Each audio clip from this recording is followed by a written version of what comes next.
तो जिस चीज पे इकोनॉमी चल रही है उसके पैसे नहीं ले रहे, उधार पे चला रहे, इकोनॉमी तो बोरोड ग्रोथ ही है। तो जो सर्कुलर डेट एनर्जी सेक्टर का है वो बोरोड ग्रोथ ही है। अगर आप पॉलिटिकल इंस्टेबिलिटी पे लिख रहे हैं, फ्यूडल इन डायनेस्टिक पॉलिटिक्स, फ्यूडल इन पॉलिटिकल ऑर्डर, उस पे बात करते हैं। अगले पैराग्राफ में आपने लीडिंग में, अगले पैराग्राफ में डायनेस्टिक पॉलिटिक्स, फ्यूडल इन पॉलिटिकल ऑर्डर पे बात कर ली। उसके एंड पे जाएं कि जी डायनेस्टिक पॉलिटिक्स ने not only has weekend the political structure of Pakistan but also left a power vacuum as well. Power vacuum की बात करनी है अगले इस पैराग्राफ में। the military civil military relations की imbalance, power imbalance की बात करने के लिए उस power vacuum को fill करने के लिए एक steel frame institution आ गया, वो बात करनी है। उसको एंड करते हुए कंक्लूजन पीरियड हिंट ड्रॉप करते हैं, लीडिंग बात करें जिसके अंदर कहें कि जी ये पावर वैक्यूम को फिल किया ही मिलिट्री सिविल मिलिट्री इंबैलेंस इससे क्रिएट हुआ, बल्कि स्टेट नैरेटिव और स्टेट पॉलिसी भी काफी हद तक डोमिनेट की उन्होंने। उसमें फिर आगे इश्यूज ऑफ रिलीजन और सारे भगवान बात वगैरह उसकी बात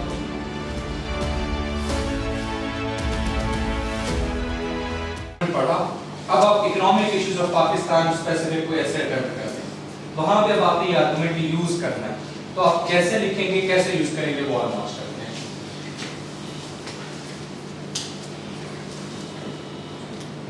borrowed growth, borrowed growth के अंदर आपके पास पहली आएगी ओपनिंग। ओपनिंग आप बड़े सिंपल तरीके से कॉज एंड इफेक्ट की तरह बात कर सकते हैं। For example borrowed growth has resulted into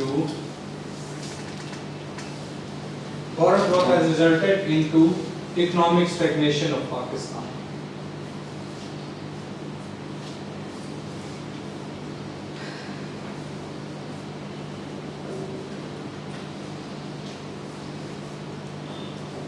आगे आप लिख सकते हैं lack of local या इंडिजिनस पॉलिसी मेकिंग।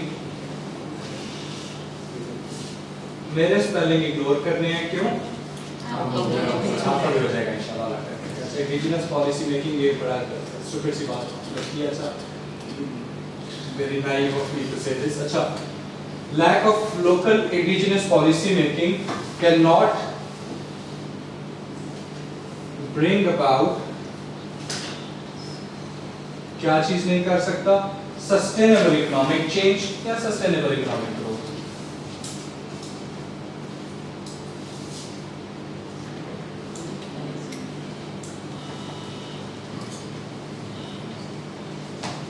क्लियर है? क्लियर है?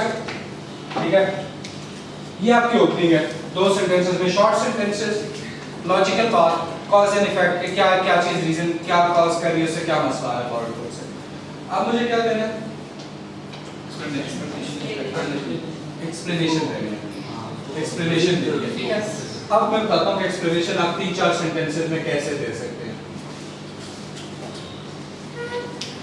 फॉर एग्जांपल मैं कह सकता हूँ, अगर मैंने मिलिया दूधी का वहां से आर्गुमेंट पढ़ा हो तो मुझे 2-4 चीजें पता होंगी। मैं कह सकता हूँ कि जी जो borrowed growth है ना पाकिस्तान की, वो है दो तरह की। वो दो तरह की कैसे है? एक है जी वो फॉरेन फंडेड borrowed growth है, एक है फॉरेन फंडेड borrowed growth, ठीक है। और दूसरी जो है वो है डोमेस्टिक या लोकल borrowed growth। अब मुझे ये बताना भी पड़ेगा कि ये दोनों किस तरह की हैं। फॉरेन फंडेड borrowed growth किस तरह है कि जी हमारे international financial institutions IFIs, international financial institutions जो हैं उनसे हम लोन या एड या स्ट्रक्चर प्रोग्राम में असिस्टेंस लेते हैं। कौन से international financial institutions? IMF, world bank group और ADB और भी बहुत सारे, इनसे हम लोन या असिस्टेंस लेते हैं। उसके बाद हमारे पास IFIs के बाद हमारे पास आता है साथ में फ्रेंडली कंट्रीज भी हैं जिनसे हम पैसे लेते हैं। बेल आउट पैकेजेस ऐसे ना तो आईएमएफ से लेते हैं, बेल आउट उनसे हम रिजर्व्स को मेंटेन करने के लिए पैसे लेते हैं। For example China, for example KSA, for example UAE. ठीक है, चाइना से भी हम पैसे लेते रहे हैं, हम केएसए से भी लेते रहे हैं, हम यूएई से भी लेते रहे हैं। किसी भी मुल्क का नाम मैं तो चाहे पूरा कोशिश करें पूरा लिखा करें, मतलब उसका फॉर्मल ऑफिशियल नेम। उसके साथ साथ हमारे पास और भी कई से पैसे आते हैं, रेमिटेंसेस भी हैं, और रेमिटेंसेस के साथ एक्सपोर्ट्स नहीं वो नहीं है, वो तो इकोनॉमिक ग्रोथ है ना, कोलिजन सपोर्ट, बिल्कुल CSF, collision support fund, military assistance. Musharraf के टाइम में सीएसएफ काफी ज्यादा आता रहा, सीएसएफ या आप इसको मिलिट्री असिस्टेंस कहते हैं, मिलिट्री असिस्टेंस या उसको सपोर्ट आती है पैसे वो आते हैं। अब उसके बाद आप लोकल बॉरोड ग्रोथ पे आ जाएं, ये किस तरह की होती है? इसके अंदर हम करते हैं कमर्शियल लेंडिंग, हम अपने जो कमर्शियल बैंक्स होते हैं उनसे उधार लेते हैं, उसको हम कमर्शियल लेंडिंग कहते हैं। फैंसी वे ऑफ कि हम उनसे लोन लेते हैं, उसका एक टेक्निकल इकोनॉमिक नाम ये है कि कमर्शियल लेंडिंग करते हैं। उसके साथ हमारी इकोनॉमी भी उधार पे लोकल लेवल पे भी चलती है। कैसे? सर्कुलर डेट, एनर्जी सेक्टर का बॉन्ड, सर्कुलर डेट, वो भी बॉन्ड तो कमर्शियल लेंडिंग है ना, बॉन्ड्स हम दे के पैसे लेते हैं तो वो टेक्निकली उधार ही है, या डायरेक्ट पैसे ले लें या बॉन्ड दे के फ्लोट करके ले लें उधार ही है। कमर्शियल लेंडिंग प्लस एनर्जी जो आपका सर्कुलर डेट है एनर्जी सेक्टर का, ये कैसे हमारा उधार है? सर्कुलर डेट ये मैं आपको बताता हूँ कि how is this a borrowed growth. आप आईपीपी से बिजली लेते हैं, उस बिजली से आपकी इकोनॉमी चलती है, आप आईपीपी को पैसे नहीं देते, तो जिस चीज पे इकोनॉमी चल रही है उसके पैसे नहीं ले रहे, उधार पे चला रहे, इकोनॉमी तो बॉरोड ग्रोथ ही है। तो जो सर्कुलर डेट एनर्जी सेक्टर का है वो बॉरोड ग्रोथ ही है आपके एनर्जी सेक्टर के लिए या ओवरऑल इकोनॉमी के लिए। तो ये जी लोकल बॉरोड ग्रोथ है, तो जिससे हमें और भी मल्टीपल रेवेन्यूज हैं, हम फिलहाल इतना करेंगे। इनमें से आप 2-4 बातें स्किप भी करते हैं, फिर भी 3-4 सेंटेंसेस लिख सकते हैं, अपनी बात को एक्सप्लेन कर सकते हैं। तो ये हो गया, एक बात पे भी आप सेंटेंस लिख सकते हैं। उसके बाद आप आ गए एक्सप्लेनेशन के बाद एग्जांपल।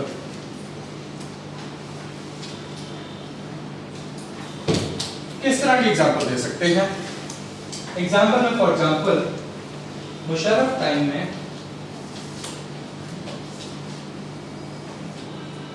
क्या हुआ था? मुशर्रफ टाइम में वॉर ऑन टेरर हो रही थी, हम फ्रंट लाइन में लाए थे, हमें आईएमएफ से भी प्रेफरेंशियल ट्रीटमेंट मिल रहा था, जिसमें हम अगर टर्म्स कंप्लीट नहीं भी कर रहे स्ट्रक्चरल प्रोग्राम की तो फिर भी हमें लोन पे लोन मिल रहा था, एक्सटेंशन भी मिल रही थी, हमें वर्ल्ड बैंक से भी बहुत ज्यादा पैसे मिल रहे थे, हमें कोलिशन सपोर्ट फंड में भी पैसा आ रहा था। तो हमारा जीडीपी ग्रोथ जो था वो 6% प्लस था। जीडीपी ग्रोथ मुशर्रफ टाइम में, या आप एग्जांपल लिखेंगे कि जीडीपी ग्रोथ मुशर्रफ टाइम में 6% प्लस था, और उसकी रीजन क्या थी? प्रेफरेंशियल ट्रीटमेंट आईएमएफ का, वर्ल्ड बैंक की तरफ से जो लोन्स और एड और असिस्टेंस आ रही थी, सीएसएफ भी आ रहा था। जिस टाइम पे ये सोर्सेस ड्राई आउट हुए, हमारी इकोनॉमिक क्या था? अब इसमें थोड़ी सी इकोनॉमी पैसे लिख रहे हैं तो थोड़ी बहुत स्प्रिंकलिंग करनी है इकोनॉमिक टर्म्स की। इकोनॉमिक बबल बर्स्ट करते हैं, इकोनॉमिक बूम खत्म हो, इकोनॉमिक बबल बर्स्ट कर गया। Clear example. अब एक बड़ी मजेदार चीज पे आते हैं विच इज कंक्लूजन। किस तरह का था लीडिंग? लीडिंग क्या होगा कि इस वजह से हमें ये जो इकोनॉमिक बबल बर्स्ट किया था और हमारी जीडीपी ग्रोथ बिल्कुल गिर गई थी, इसकी रीजन ये है कि हमारी सस्टेनेबल इकोनॉमिक ग्रोथ या इकोनॉमिक इंडिजिनस पॉलिसीज नहीं थी और हम बाहर से उधार पे चल रहे थे। तो ये आपने लिंक बैक कर दिया। अब आप लीड कर सकते हैं। लीडिंग में क्या कर सकते हैं? लीडिंग में बड़ी मजेदार बात कर सकते हैं। लीडिंग में आप ये कह सकते हैं कि ये borrowed growth has not only created an economic crisis in Pakistan या contributed towards creation of economic crisis in Pakistan but also was responsible for political instability as well। और अगला पैराग्राफ पॉलिटिकल इंस्टेबिलिटी पे लिख लें, feudal dynastic politics, feudal elite political order, उस पर बात करें। अगले पैराग्राफ में आपने लीडिंग में, अगले पैराग्राफ में dynastic politics, feudal elite political order पे बात कर ली। उसके एंड पे जाएं कि जी डायनेस्टिक पॉलिटिक्स ने not only has weakened the political structure of Pakistan but also left a power vacuum as well. Power vacuum की बात करनी है अगले इस पैराग्राफ में, the military civil military relations की इम्बैलेंस, पावर इम्बैलेंस की बात कर लेंगे जी। उस पावर वैक्यूम को फिल करने के लिए एक स्टील फ्रेम इंस्टीट्यूशन आ गया, वो बात करनी है। उसको एंड करें, एंड करते हुए कंक्लूजन पीरियड हिंट ड्रॉप करते हैं, लीडिंग बात करें जिसके अंदर कहें कि जी ये पावर वैक्यूम को फिल किया ही मिलिट्री सिविल मिलिट्री इम्बैलेंस इससे क्रिएट हुआ, बल्कि स्टेट नैरेटिव और स्टेट पॉलिसी भी काफी हद तक डोमिनेट की उन्होंने। उसमें फिर आगे इश्यूज ऑफ रिलीजन और सारे भगवान और वगैरह उसकी बात करें। मजेदार है। अच्छा सर इसमें रिकमेंडेशंस भी हैं, अभी तो वहां तक पहुंचे नहीं है, अभी तो प्रॉब्लम आइडेंटिफिकेशन, अभी हम कह रहे थे ऐसे कि पाकिस्तान की इकोनॉमी के इश्यूज क्या हैं। रिकमेंडेशंस पे जाएं, आप इसी का रिकमेंडेशन बॉर्डर ग्रोथ का रिकमेंडेशन बना रहे हैं कि सस्टेनेबल इकोनॉमिक पॉलिसी, अब सस्टेनेबल इकोनॉमिक पॉलिसी की पॉकेटिंग बनाएंगे, उसकी एक्सप्लेनेशन देंगे, उसकी एग्जांपल देंगे। हर आर्गुमेंट एक पैराग्राफ की फॉर्म में होगा, हर आर्गुमेंट एक पैराग्राफ की फॉर्म में होगा और प्रॉपर स्ट्रक्चर में होगा। कोई क्वेश्चन?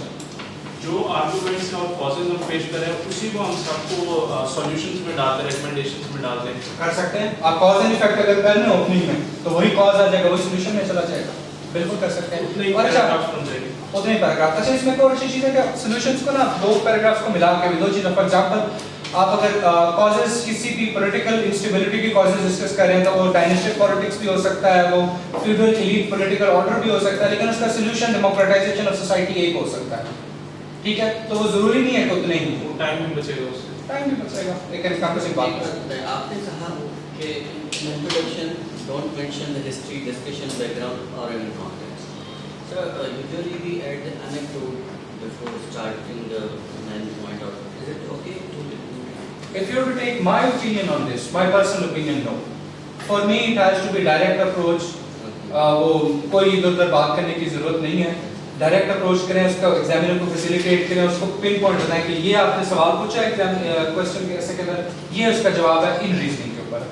थोड़ा फिट तरीके से अच्छे से। सर जो हम सीखते हैं कि जनरल टू स्पेसिफिक इंट्रोडक्शन लिखनी चाहिए, उसमें सर हम अगर रेलेवेंट है और तो हम डायरेक्टली स्टार्ट करते हैं टॉपिक से, सो इज इट ओके? तो फिर तो डायरेक्ट अप्रोच है वो। यस, वो तो डायरेक्ट अप्रोच है। उसके अंदर आप जितना रेलेवेंट है और लॉजिकल है तो फिर तो वो डायरेक्ट अप्रोच है। आपको जनरल टू स्पेसिफिक हो जाए या स्पेसिफिक टू जनरल हो जाए, ये भी जनरल टू स्पेसिफिक है मेरा भी, के ऊपर आप जनरल बात की, एक बड़ी इनकम्पसिंग बात की है। इंट्रोडक्शन की सर बात, इंट्रोडक्शन नहीं मैं बात कर रहा हूँ, के ऊपर 3 लेवल्स पे एक रिलीजन पर्सपेक्टिव में बात की, एक नेशनल इंटरेस्ट में, टेक्नोलॉजी में बड़े लेवल पे बात की। लेकिन जनरल का मतलब ये नहीं कि आप स्वीपिंग स्टेटमेंट्स देना शुरू कर दें या बिल्कुल ही रैंडम बातें करना शुरू कर दें, नहीं। डायरेक्ट अप्रोच के साथ बात करेंगे, जनरल आप बड़ी स्कोप बड़ा ले सकते हैं, उसको फिर आप नीचे नैरो डाउन कर रहे हैं, फनल अप्रोच है। ठीक है, हाँ जी सर। जैसे थीसिस स्टेटमेंट अगर नहीं लिख रहे, लेकिन अगर थीसिस स्टेटमेंट हम डॉक्यूमेंट ड्राफ्ट करते हैं और उस वो जो है हमारे इंट्रोडक्शन की फर्स्ट 3 लाइंस हो जाए तो वो कर सकते हैं, फर्स्ट 3 लाइंस इंट्रोडक्शन। मेरा सिर्फ इस चीज से इख्तिलाफ ये है कि वो थीसिस स्टेटमेंट कह उसको इतना कॉम्प्लिकेट कर दिया हुआ है कि वो बच्चे तो उसी से डरे रहते हैं कि मतलब थीसिस स्टेटमेंट क्या चीज है, हालांकि उसकी जरूरत ही नहीं है। मेरे ट्रस्ट यू मी, मैं इंप्रेसिव्स नहीं मार रहा, अगर मैंने इंप्रेसिव्स मार रहा तो मैं बहुत सारी और चीजें बात करता। मैं 2017 में पीएमएस 2017 में सीएसएस दोनों क्लियर करने के बाद तक मुझे पता नहीं था थीसिस स्टेटमेंट क्या होता है। वो अगली अटेम्प्ट फौरन ही आ गई, जब ट्रेनिंग में ही था, तो ट्रेनिंग से पहले था, ट्रेनिंग में तो मैंने वो इंटरव्यू दिया था, वो अगली अटेम्प्ट आ गई, वो दे दी अपने इंटरव्यू से पहले मैंने, और उसमें मुझे पता था कि थीसिस स्टेटमेंट क्या होता है, लेकिन मैंने नहीं की। तो जिंदगी आसान करें, डायरेक्ट अप्रोच, सीधी बात, लॉजिकल बात करें, बस थीसिस स्टेटमेंट की। सर अगर किसी भी लाइक ऐसे में हम कॉजल इफेक्ट वाला अप्रोच अप्लाई करना है तो हम ऐसे लिख सकते हैं बॉडी वाले पार्ट में कि 3 कॉजेस के पैराग्राफ लिखने और 3 इफेक्ट के एंड देन 3 रेमेडीज। हाँ बिल्कुल ठीक। ये 9 पैराग्राफ्स हो गए, लेकिन जो रेमेडीज होंगी वो एक तरीके से रिकमेंडेशन। हाँ डेफिनेटली, बिल्कुल कर सकते हैं। कंक्लूजन में रिकमेंडेशंस। हाँ बिल्कुल ठीक है, बिल्कुल कर सकते हैं। लेकिन ये 9 पैराग्राफ्स होंगे, आप ये नहीं सोचो कि लेके तो आपको 20-25 पैराग्राफ्स तक जाना पड़ेगा ना। वो फिर आर्गुमेंट्स बढ़ाने पड़ेंगे उसमें, फिर कॉजेज 5 3 की बजाय 5 से 6 हो जाएंगी, उसकी प्रॉब्लम्स हो जाएंगे, कॉजेज भी बढ़ जाएंगे, सॉल्यूशंस भी बढ़ जाएंगे। तो उस हिसाब से सॉल्यूशन ज़्यादा ना बढ़ाओ।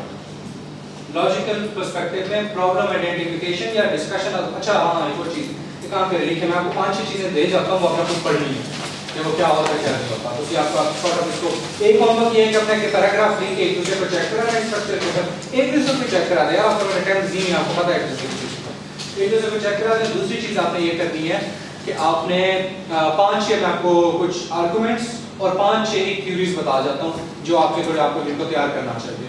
नंबर 1 सबसे आसान स्टेक होल्डर एनालिसिस, हम इसे बहुत लोगों ने पढ़ा होगा। Stakeholder analysis, STAKE stakeholder analysis.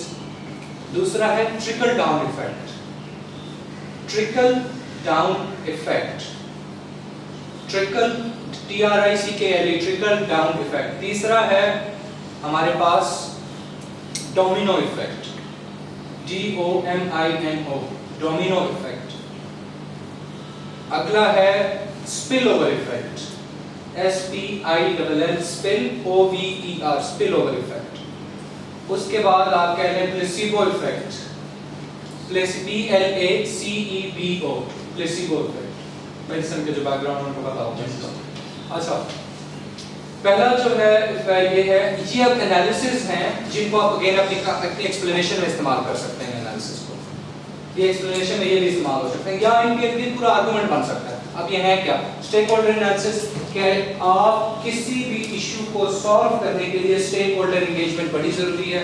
Stake holders दो तरह के होते हैं, प्राइमरी स्टेक होल्डर्स या सेकेंडरी स्टेक होल्डर्स, या डायरेक्ट स्टेक होल्डर्स या इनडायरेक्ट स्टेक होल्डर्स। और उसमें फॉर एग्जांपल बलूचिस्तान के क्राइसिस का इशू है, स्टेक होल्डर्स आपको लेके चलने पड़ेंगे सारे उस तरह। दूसरा है trickle down effect, for example बारिश हुई है, दरख्त के जो पत्ते हैं ऊपर वाले उनको सबसे पहले पानी मिला, उसके बाद नीचे वाले पत्तों को भी मिला पानी। ये ट्रिकल डाउन, तो for example trickle down of जो trickle down effect of economic prosperity in society. Textile sector में ऊपर आप उनको पॉलिसी इंसेंटिवाइजेशन करें, वो एक्सपोर्ट्स करेंगे, उसकी जितने इकोनॉमिक गेन आएगा वो नीचे भी एम्प्लॉयमेंट जनरेशन में भी सारे लोगों में ज़्यादा काम करने में भी उनको मिलेगा। तीसरी चीज़ डोमिनो इफेक्ट, मोटरसाइकिलों की एक लाइन लगी हुई है पार्किंग में, एक बाइक को गिराएं सारी गिरती चली जाएगी।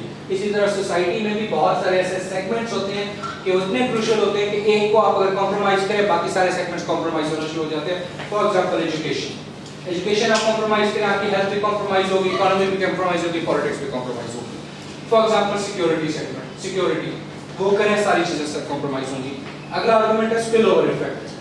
स्पिल ओवर इफेक्ट ये होता है कि आप ये पानी है, पानी को आप गिराएं, यहाँ से गिरेगा, नीचे गिरेगा, उसके छींटे साथ भी गिरेंगे, जहाँ पे गिरा होगा उस जगह पे भी और साथ भी जाएंगे। For example spill over effect of security situation या security crisis in Afghanistan results into law and order situation in Pakistan.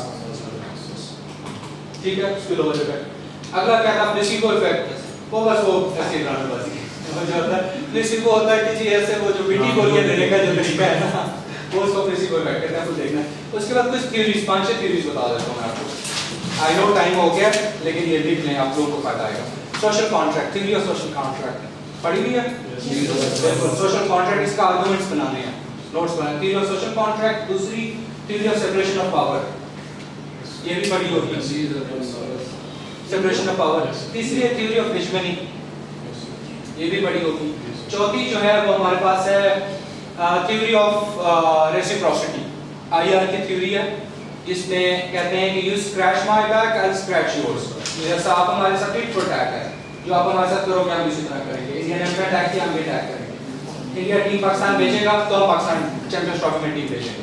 ये हो गया। उसके बाद और क्या कर सकते हैं, और कोई का थ्योरी को याद करते हैं। ठीक है, टैट की सब थ्योरी का टिट फॉर टैट उसकी एक्सप्लेनेशन की रेसिप्रोसिटी की, थ्योरी ऑफ रेसिप्रोसिटी।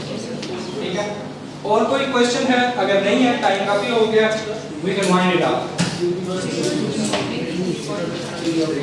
कोई क्वेश्चन नहीं है? लर्निंग आउटकम को समझ आया? बेहतर होगी, कुछ कंफ्यूजन क्लियर है?